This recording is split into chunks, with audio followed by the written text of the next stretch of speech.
Gostaria de convidar para tomar seu lugar à mesa o professor doutor Antônio Tomás Júnior, da Unesp, de Presidente Prudente, para proferir a palestra Gênero e Trabalho. Convido também a professora doutora Carmen Lúcia Costa, da UFG Campus Catalão, para coordenar os trabalhos da mesa e, em seguida, fazer a apresentação do professor Tomás. Boa noite a todas e a todos. Sejam bem-vindos a mais esse momento de reflexão, de conversa. Nós damos início agora com o professor Antônio Tomás Júnior. O professor Antônio é professor adjunto, pesquisador PQ e CNPq, natural de Jaboticabal, São Paulo, geógrafo formado pelo IGCE da Unesp de Rio Claro, mestre e doutor pela FEFELESH, USP, e livre-docente em Geografia do Trabalho, junto ao Departamento de Geografia FCT Unesp, Presidente Prudente.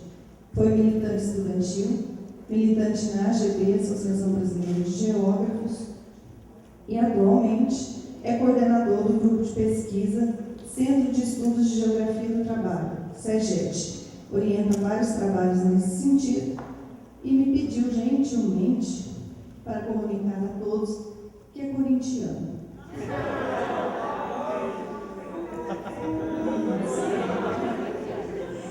Bom, é com grande alegria, professor Tomás, que nós o recebemos aqui essa noite. O Grupo Diálogos, o Grupo Interdisciplinar de Estudos de Gênero, Trabalho e Cultura, tem muita honra de recebê-lo aqui esta noite. E eu passo, então, a palavra para o professor Antônio Tomás Júnior. Boa noite. Boa noite a todos e a todas. Eu estava imaginando que a Carmen não fosse falar por aqui. É importante isso porque ser corintiano é muito mais do que torcer para o time de futebol. Quem faz parte da minha tribo sabe o que eu estou dizendo. Tá? Mas, enfim, de qualquer maneira, estou aqui mais uma vez em Catalão. Gosto muito daqui, já vim aqui não sei número de vezes. E o mais importante, toda vez que eu venho, eu levo comigo mais amigos, né? Mais pessoas da minha interlocução, né? Teórica, política, pessoal.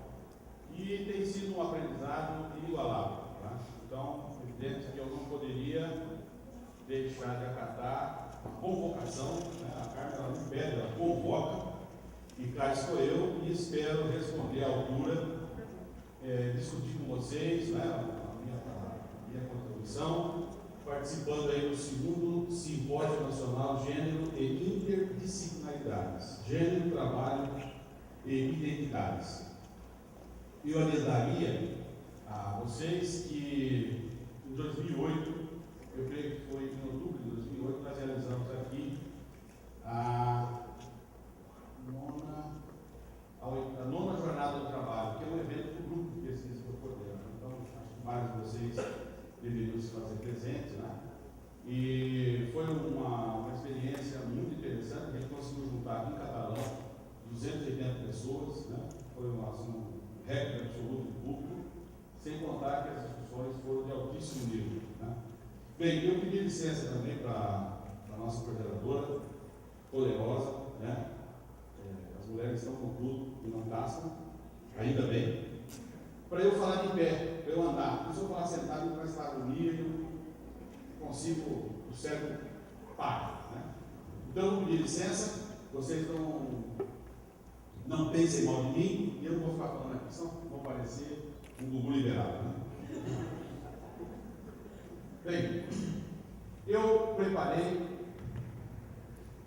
algumas questões e tive a humildade de reconhecer que, como é um tema bastante difícil, porque para a gente poder falar à vontade a respeito do tema, a gente tem que, vamos dizer assim, transpirar pesquisa a respeito do tema. penso eu. E, infelizmente, ao longo dos últimos 15 anos, à frente do grupo de pesquisa que eu coordeno, que é o Centro de Estudos de Geografia do Trabalho, eu tive experiências muito importantes, muito ricas, né? Orientando e conduzindo projetos que conseguimos estabelecer mediações a partir de gênero. Então, sobretudo, com temas, com subtemas, né, que compuseram esse grande tema focado na luta pela terra. E também, enquanto expressão de trabalho domiciliar, atrelado a um modelo bastante em voga no norte do Paraná, que chama-se APL, os Arranjos Produtivos Locais. Né? E tivemos a oportunidade de publicar todo esse material, trabalho sobre as APLs, nós tivemos a oportunidade, inclusive, de publicar em forma de livro, né? E os demais todos estão disponíveis no site do CEGED, em PDF, que você pode baixar a hora que quiser. Muito bem. Então, a minha contribuição tem o seguinte título, né? Geografia do Trabalho e Gênero. Algumas aproximações. Então, na verdade, eu quero trazer para vocês algumas inquietações, tá? Assuntos que compõem essas inquietações, que me levam e que têm me possibilitado a pensar e a repensar do ponto de vista teórico, qual é o nosso foco, quais são os nossos focos, quando apostamos no trabalho como um tema de pesquisa e de que maneira que a gente pode estar pensando o gênero. Então, esse é o meu caminho. Né?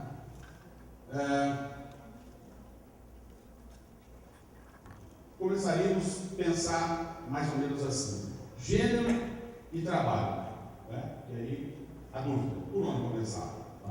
Então, normalmente poderíamos, assim como opção, tá? Poderíamos estabelecer dois caminhos. O primeiro, pegando pelo engajamento laboral; o segundo, por exemplo, para focar as relações sociais propriamente ditas, né? Poderíamos tomar a violência doméstica. Poderia ser a violência laboral, enfim, tantas outras. Né?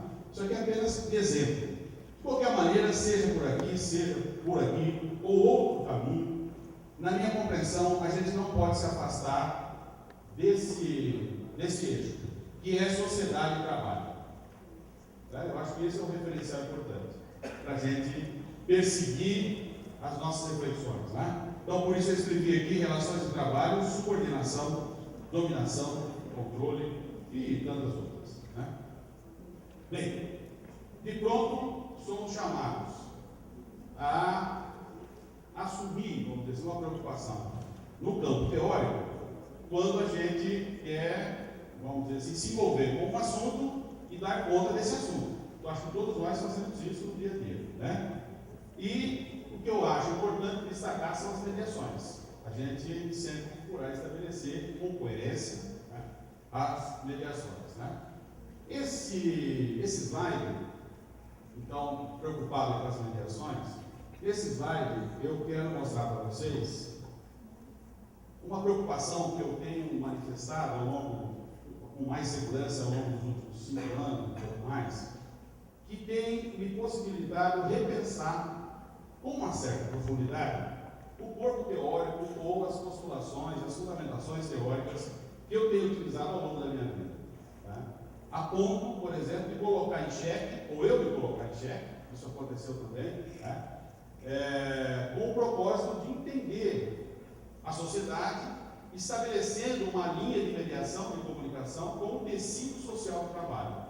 Então, eu fui percebendo ao longo do tempo que a teoria não estava, os fundamentos teóricos, não estavam me permitindo ou não estavam iluminando adequadamente os meus caminhos para que eu pudesse interpretar a riqueza, vamos dizer assim, das manifestações, as lutas, as contrarrestações, enfim, as disputas, né, que ocorrem no âmbito do trabalho, as mudanças constantes e ininterruptas dos condicionantes que, vamos dizer assim, se espalham e se territorializam em novas funções.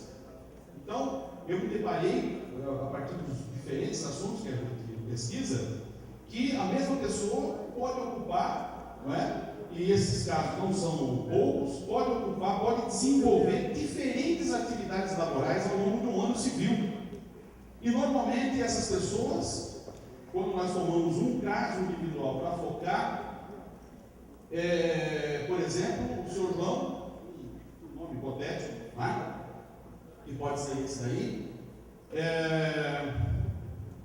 ele pode desenvolver 4, 5 atividades laborais, das quais 2 apenas com carteira de trabalho, né? 2 com carteira de trabalho assinada, melhor dizendo, e aí, portanto, ele desaparece das outras 2, 3 atividades que ele desenvolveu, né? E aí na raiz estagiária ele some, a gente não sabe onde está essa pessoa, e essa pessoa existe. E nós estamos, então, tentando discutir e aprofundar reflexões sobre o mundo do trabalho, e a gente não conhece com exatidão, ou com profundidade, ou pelo menos a profundidade necessária para que a gente possa fazer algumas afirmações. Então, esse assunto é produto das pesquisas, né? Não é invenção minha. Então, mais ou menos, assim, do ponto de vista da caricatura, seria mais ou menos assim. Aí o seu João, ele vai desenvolvendo diferentes atividades. A gente, sabendo dessa situação, desse quadro, e quando a gente se propõe a discutir gênero, a gente ignora. Tá? Então, eu penso que é um complicador, mas é um complicador importante para o pesquisador. Tá? Então, do que é que nós estamos tratando quando fazemos esse rápido resgate para mostrar, né, para as pessoas, para os nossos interlocutores, e na maioria dos casos para nós mesmos, né, lá no anonimato, na madrugada que você fica estudando, pensando e tal, mostrar para mim, eu quero me convencer que realmente a sociedade, essa sociedade do trabalho, que a gente tanto fala, exige, né, que a gente efetivamente coloque, ou pelo menos tente, arrisque, né, colocar os pingos nos is. Né? Pelo menos acho que é um papel importante para o pesquisador. Então, do que é que nós estamos tratando? Uma constante mudança nas formas de expressão do trabalho extraordinário. Tá? Então, e não só extraordinário, mas na sua substância, vamos dizer assim, que ganha mais simbologia, inclusive do ponto de vista analítico, para a gente que está nesse campo aí da geografia do trabalho, o trabalho extraordinário põe efetivamente desafios próprios para a gente entender. Então, do ponto de vista aí das expressões, não é, dessas mudanças do trabalho extraordinário, com tranquilidade, qualquer um de nós, não é, fazendo aí a pesquisa, ou mesmo que a gente já se dedique ao assunto, nós poderíamos constatar um conjunto bastante amplo de expressões, como se fossem caixinhas, não é, que passam a conter significados diferenciados. Disso que a gente exagera e diz assim, a realidade do trabalho. Né? Então, heterogeneização, a flexibilização, fragmentação, né? Trabalho domiciliar, trabalho temporário, desregulação, uma série de são feminização. Feminização. E a feminização, vocês sabem, é entendida pelos autores que pesquisam o assunto como uma marca do final do século XX, tá? Pelo menos nas últimas 2 décadas do século XX, e ganha uma dimensão cada vez mais importante, e importante não somente do ponto de vista quantitativo, mas sobretudo qualitativo. Tá? Então esse avanço, esse crescimento fantástico, gigantesco das mulheres no mercado de trabalho. E quantas pesquisas vamos precisar fazer para que a gente possa entender a riqueza, as contradições e os tensionamentos que esse assunto, vamos dizer assim, que faz parte então, de um grande assunto, nós poderíamos eleger como trabalho, efetivamente, a partir das pesquisas, das investigações, poderia estar revelando estágios, situações específicas, ações que são tomadas do ponto de vista das políticas públicas, da regência das leis trabalhistas, dos contratos laborais, e uma série, tantas outras situações que compõem esse assunto. E que, normalmente, quando a gente aborda esses elementos, né, sem pesquisa, sem lastro de pesquisa, o máximo que a gente consegue fazer, eu vou dizer, no meu caso, eu não posso generalizar, o máximo que a gente consegue fazer, com cuidado, com devido cuidado, estabelecer algumas compreensões, não é? E logo dizer o seguinte, olha, há limitações nesse entendimento. Tá? Então, por exemplo, é sabido, porque os dados, as informações são públicas, estão disponíveis, que a cada 10 postos de trabalho que são consumados no Brasil nos últimos 10 anos, cada 10, né? 6 são mulheres, sobretudo no setor de serviços. Chega a ser até 7, dependendo da situação. Desses 7, pegar um dado mais top, desses 7, 70% é a base de contrato ou de vínculo informal. Não é contrato, é vínculo informal. Então veja, a feminização, ela indica vamos dizer assim, desdobramentos e conteúdos não revelados. Então somente as pesquisas poderão revelar esses desdobramentos para nós. Tá? Então veja, tudo isso está enfeixado, faz parte do que tratamos como reestruturação produtiva do capital. Tá? Então veja, reestruturação produtiva do capital, só esse assunto poderia ser um grande assunto para uma conversa. Mas aqui o nosso foco não é esse. Tá? Mas veja, pela via da reestruturação produtiva, nós conseguimos focar assuntos que são do nosso interesse e, ao fazê-lo, somos chamados à responsabilidade para estabelecermos as mediações teóricas necessárias, que é o que eu comecei a falar. Então, um entendimento que desdobra desse referencial é a capacidade destrutiva e a regressividade e a irracionalidade sistêmica do capital. Então, são frases muito fortes, né? A gente poderia até falar que são frases de efeito, né? Mas essas indicações, elas ganham dimensão conceitual. Então, através delas, nós conseguimos explicar fatias, facetas, tramas, né? E mesmo assim, aspectos da própria funcionalidade sistêmica do capital.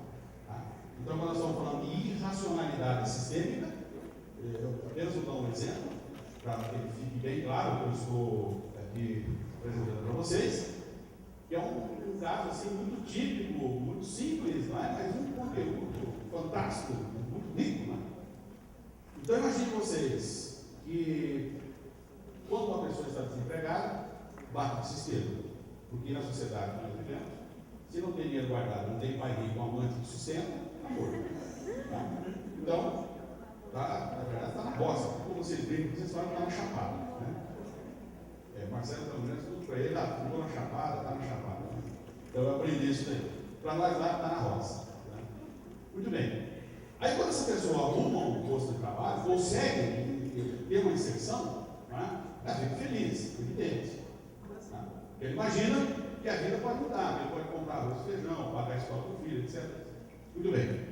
Quando isso acontece, na prática, essa pessoa está resolvendo o seu problema, pelo menos naquele momento, no emprego. E ao ele ter essa compreensão, o que está fundamentando tudo isso